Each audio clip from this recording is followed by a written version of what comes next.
Never mistake silence for weakness, because that's exactly how Ariana destroyed Tom without lifting a finger. Ariana Maddox didn't survive Tom Sandoval. She studied him. Where Kristen Dute collapsed in emotional chaos, Ariana turned manipulation into an art form. She learned the cheat sheet by watching Sandoval's previous performance. The tearful theatrics, the faux remorse, the camera-ready sobs that evaporate the moment he's called out. Whether it was crying in Miami with Kristen, smashing Lisa's window in self-pity, or putting on his annual "I'm the Real Victim" reunion act, Sandoval's apologies have always been less about contrition and more about control. Kristen's fatal flaw was her volatility. Every time she melted down, Sandoval painted himself as the long-suffering saint forced to endure her crazy. Ariana, recognizing the pattern, refused to give him that ammunition. She gray-rocked him into oblivion. No yelling, no begging, no visible breakdown, just quiet, surgical detachment. It wasn't weakness. It was a calculated dismantling of his favorite defense mechanism, victimhood. Sandoval couldn't twist her silence into an excuse, so he twisted himself into knots instead. When the scandal broke, Ariana's reaction was so contained it bordered on divine. She didn't grant him the dramatic stage he craved. Instead, she gave the world the monologue of the decade. "I would have done anything for you, turned myself inside out, had you asked me to." Raw, furious, eloquent. It was Shakespearean heartbreak met with Emmy-worthy poise. Sandoval, meanwhile, delivered his usual crocodile tears, cutting off sobs mid-wail whenever authenticity threatened to make an appearance. And then came Kristen, older, wiser, unbothered. When she visited Ariana after the affair surfaced, the exchange was unexpectedly elegant. Ariana apologized, and Kristen, once branded Crazy Kristen, simply brushed it off. Growth looks good on her. The same woman who once hurled insults in wine glasses now radiated the serenity of someone who's finally stopped caring. She'd evolved, even if Sandoval never did. Of course, while Ariana and Kristen emerged as the season's accidental philosophers, others remained trapped in their self-produced tragedies. Schwartz, eternally hiding behind his aw shucks cluelessness, performed his annual disappearing act from accountability. His crocodile tears in Miami once served as comic relief. Now, they're a masterclass in delusion. Shiana, forever auditioning for sainthood, still manages to make every crisis about her own apology journey. And Rachel, who somehow found the gall to sass Katie's mother, St. Terry, proved that self-awareness is not contagious in the Vanderpump ecosystem. Katie Maloney, on the other hand, enacted the sweetest revenge of all, success. Her sandwich shop flourished while her ex's bar crumbled into bankruptcy and bad Yelp reviews. Schwartz's charm curdled into caricature. Raquel, or Rachel, depending on the week, turned to sound therapy, and Sheena began hawking fast fashion to her remaining followers, each a poetic consequence, tailor-made. Ariana, meanwhile, found herself not in the wreckage, but in renewal. Therapy, business success, and Daniel Y., the trifecta of post-SANDOVAL rebirth. She walked away from the wreckage not bitter, but buoyant. It was the ultimate reversal. Sandoval, who once fancied himself the misunderstood artist, became the punchline of his own melodrama, while Ariana emerged as the composed anti-heroine America didn't know it needed. Some claim she didn't learn from Kristen's mistakes because she dated the same man. But perhaps the lesson was never about avoiding the narcissist. It was about knowing how to end him. And when the curtain finally fell, Ariana didn't need a breakdown or a vindictive tirade. She simply let him perform his way into public disgrace. He wanted a scene. She gave him an ending. Here's the thing no one wants to admit about Tom Schwartz. He wasn't the nice guy. He was the manipulator with better PR. Few things on Vanderpump Rules are as predictable as the men rallying against Katie Maloney. The recent moral outrage over her alleged hypocrisy in dating Max, following her divorce from Tom Schwartz, is merely the latest example of this collective delusion. The irony, of course, is that the supposed boundary Katie allegedly violated wasn't even hers to break. It was a mutual agreement that Schwartz himself obliterated the moment he felt like sticking it to the man. Apparently, the man in this scenario was Katie, because in his world, any woman with self-respect qualifies as an oppressor. The pair had agreed, mutually, not to date within their friend group to spare themselves and everyone else the inevitable on-camera drama. Schwartz, ever allergic to accountability, shattered that pact almost immediately, then acted baffled when anyone noticed. His justification? Something about personal freedom and rebellion, because nothing screams rebel like a middle-aged bar owner pouting over boundaries he helped establish. Once he broke the deal, the agreement was void. Yet the chorus of castmates pretending Katie remained bound to it would be laughable if it weren't so transparently misogynistic. This is, after all, the same dynamic that defined their entire marriage. Schwartz could cheat, lie, and verbally abuse, and Katie's anger would somehow become the real offense. Her infamous rage texts became a storyline, while his emotional cruelty conveniently faded into background noise. One wonders how many rage texts it takes before people stop defending the man who caused them. Then there's Sheena, the self-appointed arbiter of everyone's morality, whose involvement in this debacle reeks of projection. Her decision to track Max's whereabouts, under the guise of friendship, was less investigative journalism and more unhinged meddling.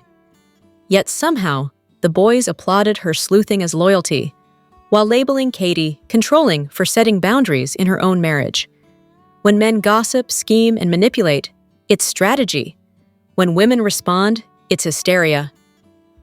Sandoval's moral commentary in all this only adds insult to injury. For him to accuse anyone of hypocrisies, like being lectured on fidelity by a serial cheater. It would be funny if it weren't so pathetic.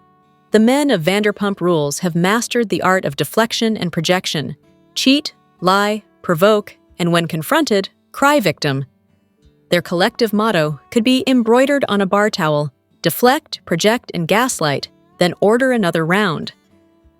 Meanwhile, Katie, ever the villain in their fragile narrative, continues to rise above the chaos. She doesn't wallow with the pigs, and that's precisely why they keep trying to drag her into the mud. Her evolution, from reactive spouse to composed survivor, has been one of the few genuine arcs on the show. Schwartz, on the other hand, remains the perpetual adolescent, hiding behind a dopey smile and blaming everyone but himself for the wreckage he leaves behind. The double standards are staggering. Max's involvement barely raised an eyebrow, Sheena escaped consequence for her obsessive behavior, and the men bonded over moral outrage that only applies when convenient. In the Vanderpump universe, women's emotions are crazy, their boundaries controlling, and their pain drama. But a man's betrayal? That's just boys being boys. In the end, Katie's only real crime was expecting accountability from men who mistake avoidance for charm. And as history on this show proves, the boys' club will always protect its weakest members, especially when they're the loudest victims. If you think reality TV can't be high art, you've clearly never seen Sandoval punch a wall in drag. There are many ways to measure the success of Vanderpump Rules: ratings, longevity, cultural footprint. But the truest metric is sheer chaos.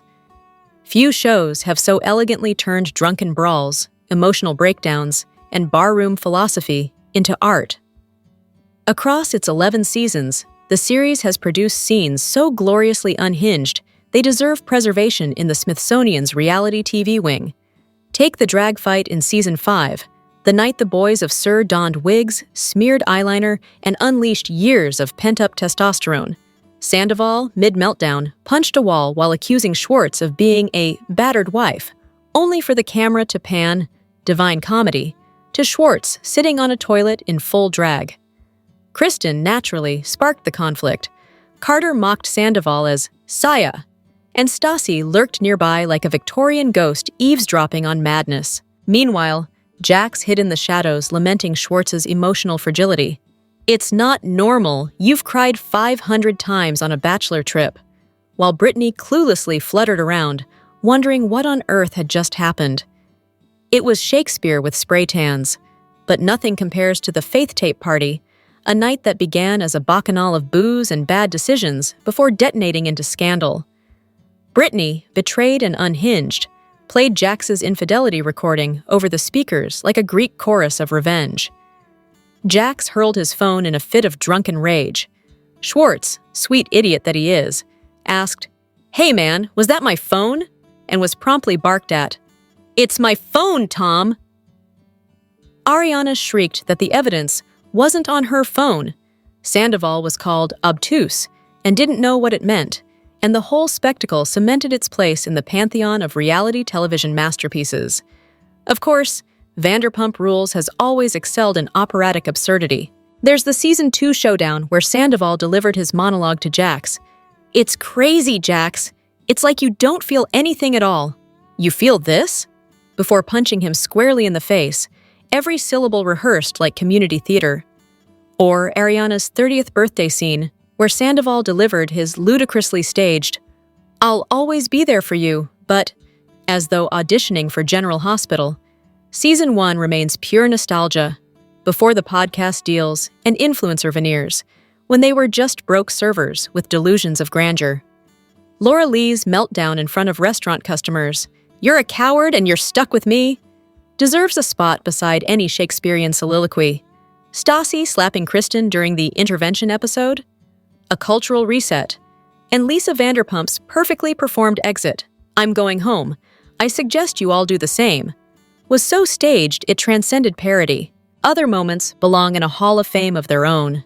Kristen collapsing in Solvang like a newborn giraffe. James throwing a vodka cranberry in a fit of artistic rage. Lala screaming, "I don't want to get popped." And the eternal rallying cry, "You need to make more cosmopolitans, pumptiny." A line so perfectly unhinged, it echoes through every reunion like a cursed hymn. Later seasons may have lost the scrappy authenticity of the early years, but they still delivered. Ariana's volcanic confrontation during SANDOVAL was the catharsis of 1,000 wine nights. Dana calmly dismantling Shayna's bullying. Brittany revealing her gutter-snipe self over her homophobic pastor. And Ariana's final walkout in Season 11, leaving Shayna weeping in self-pity, was the elegant bookend the Chaos Queen deserved. At its best, Vanderpump Rules isn't just reality television. It's a psychodrama dressed as a happy hour. It's the study of ambition, delusion, and ego, filtered through tequila shots and sequins. Every slap, scream, and spilled drink is a testament to the show's legacy, a masterclass in beautiful disaster. Here's what Vanderpump Rules never wanted you to notice about Tom Sandoval: how his fake charm masked a decade of misogyny. By Season 9 of Vanderpump Rules, Tom Sandoval's descent from overconfident showman to full-blown caricature of male fragility is complete. His behavior toward Katie Maloney isn't just petty, it's pathological. Watching him rage against Katie's perfectly reasonable interest in Schwartz and Sandy's is like watching a man spiral over the mere existence of female competence. He hides his insecurity behind fake moral outrage, invoking ancient drama like the Stassi argument from 2 years prior, as if it somehow absolves him of his own ongoing tantrums. Spoiler, it doesn't. The evolution of Sandoval's ego is almost anthropological. In early seasons, he was vain but manageable, more hair gel than hostility. By Season 9, the entitlement metastasized. Every scene drips with his need to be right, revered, and completely unchallenged. Katie's crime? Daring to hold him accountable. Her intelligence and composure exposed his insecurities, and he retaliated with childish petulance. She's real, and that authenticity makes him unravel. His disdain for her is rooted not in personality clashes, but in misogyny, the pure, unfiltered variety that erupts whenever a woman refuses to worship at the altar of his ego. Sandoval's alliance with Tom Schwartz only deepens the dysfunction. Schwartz, perennially allergic to confrontation, serves as Sandoval's emotional support beta. The man can't stand on his own without someone louder to hide behind. He's the pacifier in this codependent bromance, hands in his mouth, mumbling apologies, never once defending his wife against his best friend's hostility. Schwartz's loyalty to Sandoval over Katie isn't friendship, it's codependency masquerading as camaraderie. Katie, meanwhile, becomes the villain in their diluted narrative because acknowledging her validity would fracture the fragile male ego that keeps the Toms afloat. Sandoval's resistance to her involvement in their business wasn't about logistics or professionalism, it was about control. Heaven forbid a woman share the spotlight, or worse, outshine him. His paranoia about losing attention, combined with his self-importance, makes for television so uncomfortable it's almost performance art. His behavior didn't appear in a vacuum. Years of cheating, manipulation, and unchecked arrogance normalized his worst instincts. Sandoval thrived in an ecosystem where every bad act was excused as long as it made good television. His relationship with Ariana Madix suffered the same fate as his friendships, smothered under his need for admiration. When she stopped coddling his ego and began challenging him, he did what insecure men often do. He cheated with someone who still thought he hung the moon. Even the business ventures reflect his delusion. The smugness with which he accepted Lisa Vanderpump's support at Katie's wedding was nauseating enough. Watching him later sabotage Katie's professional ambitions out of sheer jealousy was worse, and when Schwartz and Sandy's inevitably collapsed, it wasn't bad luck or market forces. It was karma, neatly packaged and long overdue. In the vacuum left by Jax Taylor's departure, Sandoval's vile qualities have nowhere to hide. His treatment of women, Stassi, Katie, Ariana, finally stands in stark relief. The misogyny that once simmered under layers of hairspray now takes center stage, and it's every bit as foul as it always was. Season 9 itself is a slog, laden with forced storylines and unbearable side plots, but it accidentally gifts viewers the clearest portrait yet of Sandoval's true nature. Whiny, performative, and desperate for relevance. His vanity extends beyond the emotional. His makeup, his wardrobe, his endless need for applause, all the trappings of a man more invested in his reflection than in reality. Ultimately, Sandoval's greatest love story isn't with any of the women he's wronged or the friends he's betrayed. It's with his own ego, and like all of his relationships, it's destined to implode spectacularly. They don't get caught cheating by accident. They do it for airtime, and Bravo rewards every scandal. It's a fascinating question. How does one repeatedly cheat on national television and still act shocked when caught? Vanderpump Rules has long been a masterclass in televised self-destruction, but the sheer audacity of its cast's moral decay continues to defy reason. Cameras rolling, microphones on, reputations allegedly at stake, yet the participants behave as though they're performing to an audience of one. Their own narcissism. The Sandoval-Ariana Raquel debacle, though by now well-trodden ground, remains the perfect case study. The logistics alone are astonishing. How does one conduct an affair within a closed ecosystem of cameras, producers, and gossip-hungry coworkers, all of whom are paid to expose secrets? Either the entire show is a carefully orchestrated farce, or these people are genuinely so lacking in self-awareness that deceit feels like sport. The likeliest explanation, of course, is that they simply do not care. The show's ecosystem rewards depravity. Fame, money, and screen time are the real partners here. Romance and ethics are disposable accessories.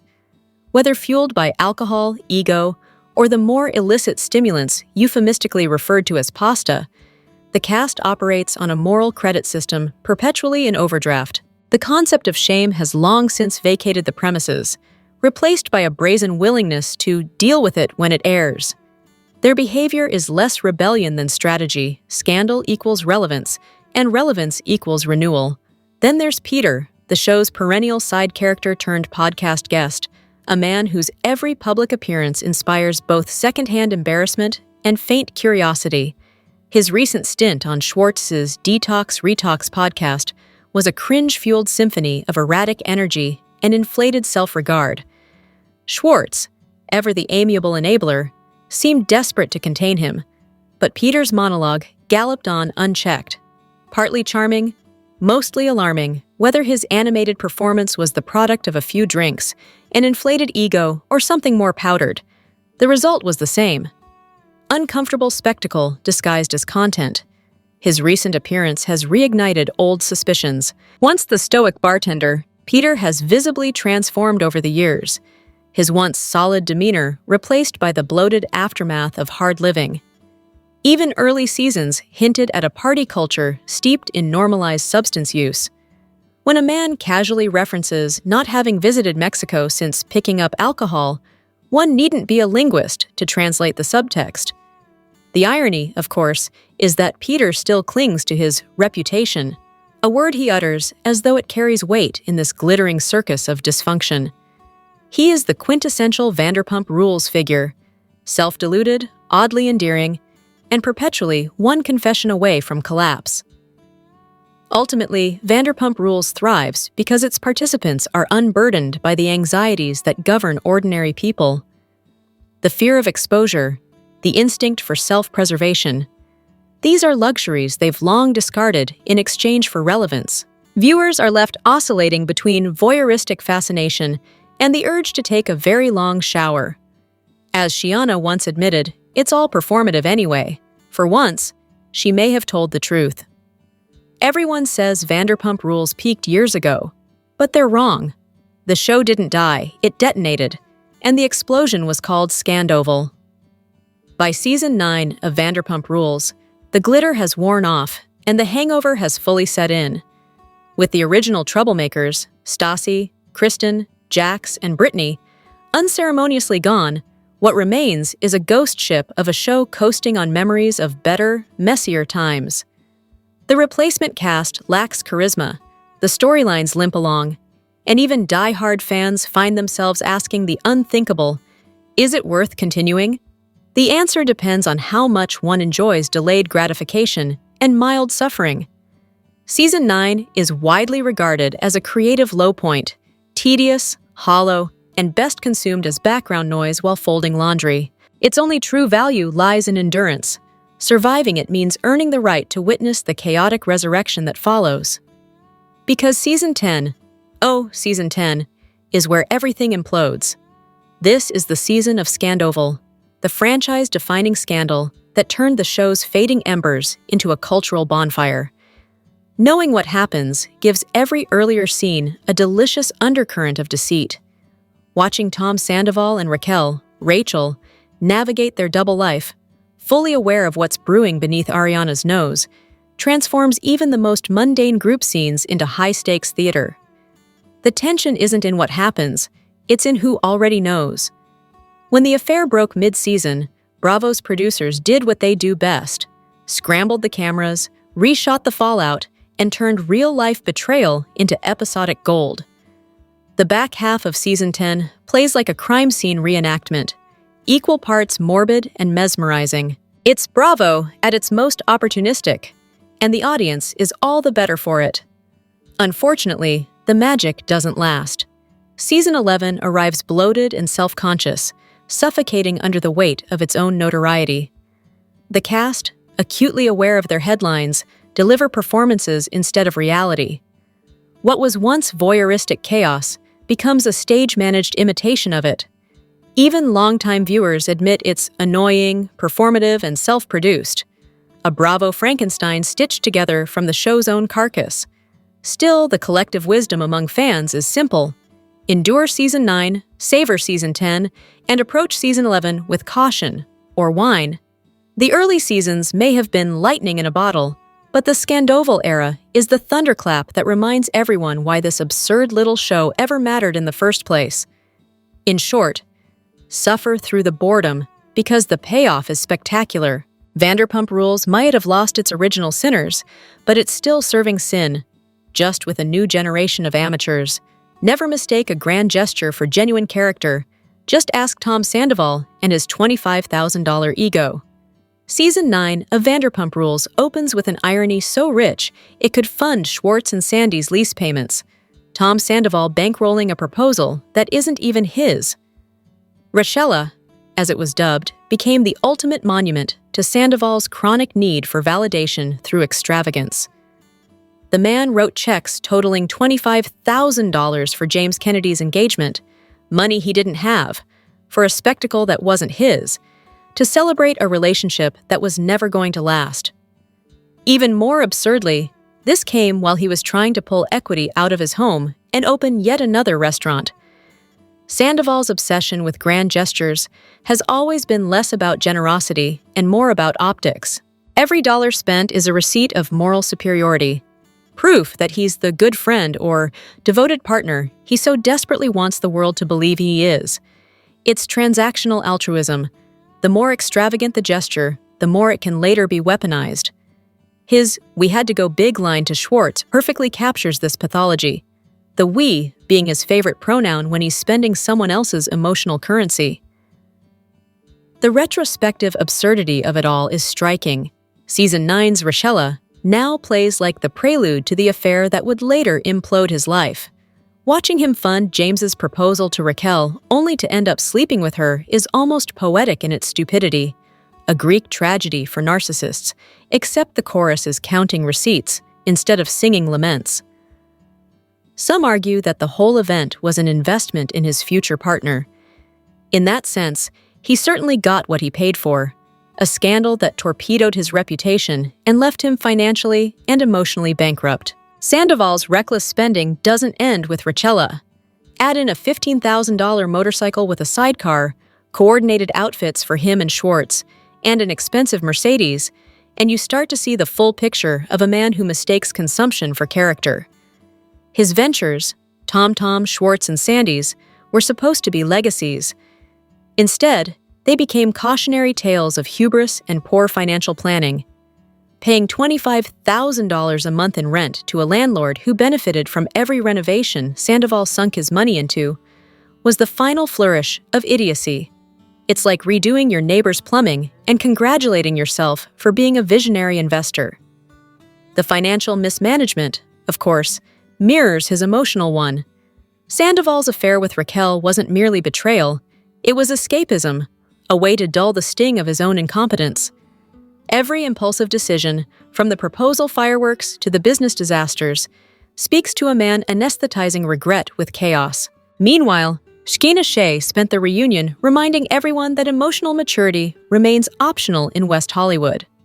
Her insistence on controlling who her friends could associate with, specifically telling Charlie and Raquel not to hang out with Danica, was textbook Shiana. Self-centered, tone-deaf, and laced with performative victimhood. Her justification that she merely said, "If you hang out with her, I'll stop hanging out with you," was laughably transparent. Fast forward 2 years, and she would be crying over someone doing the exact same thing to her. Sheena's cyclical immaturity might be her most consistent storyline. She's perpetually stuck in the emotional ecosystem of a high school cafeteria, petty rivalries, cliques and all. The irony is that even she seems dimly aware of it. Her much-discussed online epiphany about being a 40-year-old hanging out with 20-somethings didn't lead to growth, just self-pity. Season 9, in hindsight, was a masterclass in delusion.